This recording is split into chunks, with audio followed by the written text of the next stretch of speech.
Hello YouTube. Today I'm going to show you how to clean your chimney with a chimney sweep. This is a kit I bought a couple of years ago. Because I haven't used my fire a lot, not every day, I tend to clean mine once every 2 years. But now it's a bit older, I probably will start doing it every year before the season. So this is meant to be put onto a power drill. The last time I used it, I didn't use a power drill. I didn't want to be that aggressive with my chimney lining, so I just did it by hand. I managed to get loads of soot out. Imagine if you've got a chimney with no liner, you can put a drill on it, but with not knowing how strong the liner is, I don't really fancy causing any damage, so I do it by hand. So this is like a quick video to show you how to do that. It's normally about £50 to pay someone, which is not a lot, but this kit was 40 and happy to do it myself.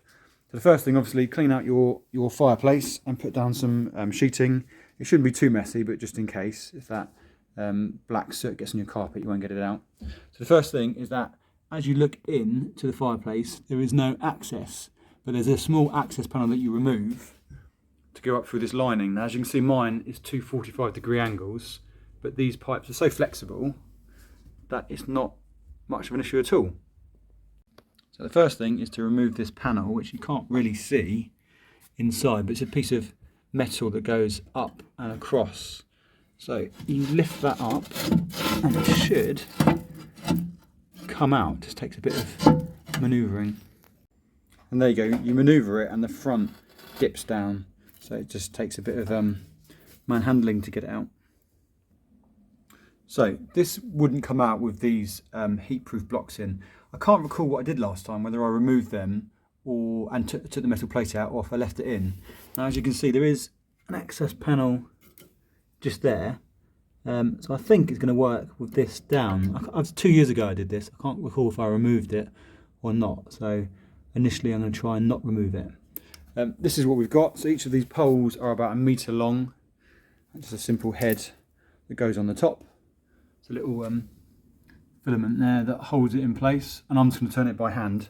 Now, these are 1 metre each. Just as an estimation, I'm going to say that each room is probably slightly above 2 metres. So I've got my first floor, my second floor, and then obviously the chimney goes through the roof, which is probably another 2 metres. So I'm going to use 6 to 7 of these. I don't really want to push it right to the top. My pot is firmly on, but I don't want to force anything and push anything off the top. Obviously, you don't know the state of your own chimney, whether anything's loose. So I'm going to go for 7 of these tubes, which is 7 metres, which should be just shy of 2 floors plus the roof space. So this is the attachment that you would put in the bottom stick and put into your drill. What I imagine you would do is you slowly clean up the tube. So you'd do 3 of these lengths, put this on, give it a turn, do 4 lengths, put this on, give it a turn, 5 lengths. I'll be doing the same but without the drill, so I'm not going to use that. But to save losing it, I'd suggest just taping it so it's ready for next year.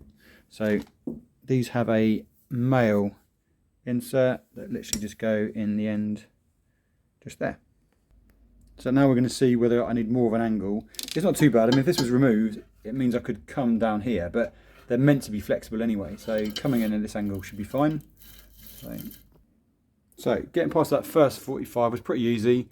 That's pretty much the only resistance you're going to get, and obviously that's metal, so it's not going to cause much damage there. So from here it goes up. I'm just going to slowly and very gently turn it as it goes up the chimney, making sure I keep count of how many rods I've used, and just slowly work it in and out until it's free of soot. So I've got 2 on at the moment. Just going to by hand.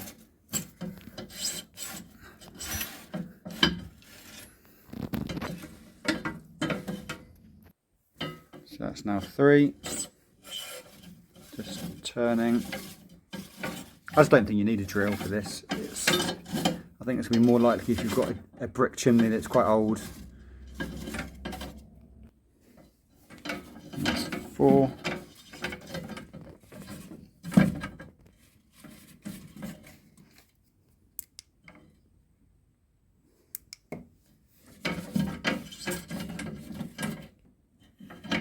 That's now 5.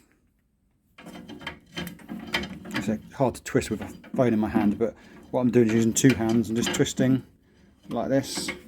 Nothing's actually been dislodged yet. Right, so we've got to 6 now. Only now we've started to get some stuff coming out. Obviously, the more I work it, the more it will come out. So I'm assuming the soot will obviously rise, and most of the soot would be at the top. So I expect it at rod 6, 7, and 8. I might not go to 8, but we'll see. So this is rod 7, and as you can see, if I start turning it,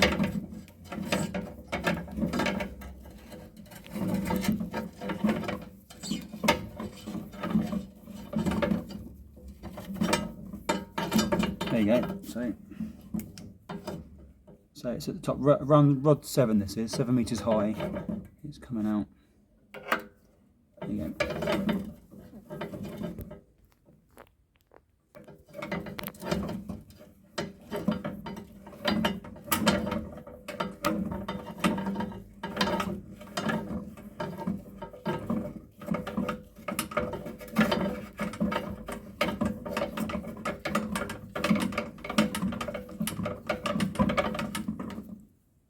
Right, so I am rod 7 now, and I'm getting some resistance. I'm not going to go much further up. Hardly anything's come out really, but it's not just about blocking your flue. Is that this is, I think this could slowly kind of rust or degrade or corrode your liner. So you do want to clean it just for that reason. I'm not sure of the chemical process, but I think it can degrade it. So it's not just about clearing it for a nice clear flue. It's actually prolonging the life of your flue as well. So the return is pretty much the same thing. I'm just going to twist as it comes down, and as I remove the rods, I'll remove them and slowly get the last remaining material. So that's the final one.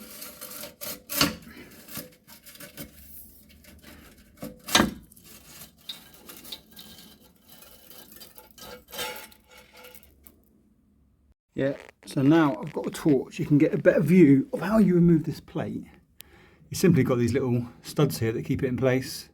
So you'll move it forward so these little holes go over those studs, and then you can drop it down. I found it fine not removing it, so I think that's probably how it's designed to be, because these are fairly tight, rigid in. So they just kind of sit on that plate there. Also, you need a lot of airflow. So then what you do is you get soot, make it sure it all goes through the grate.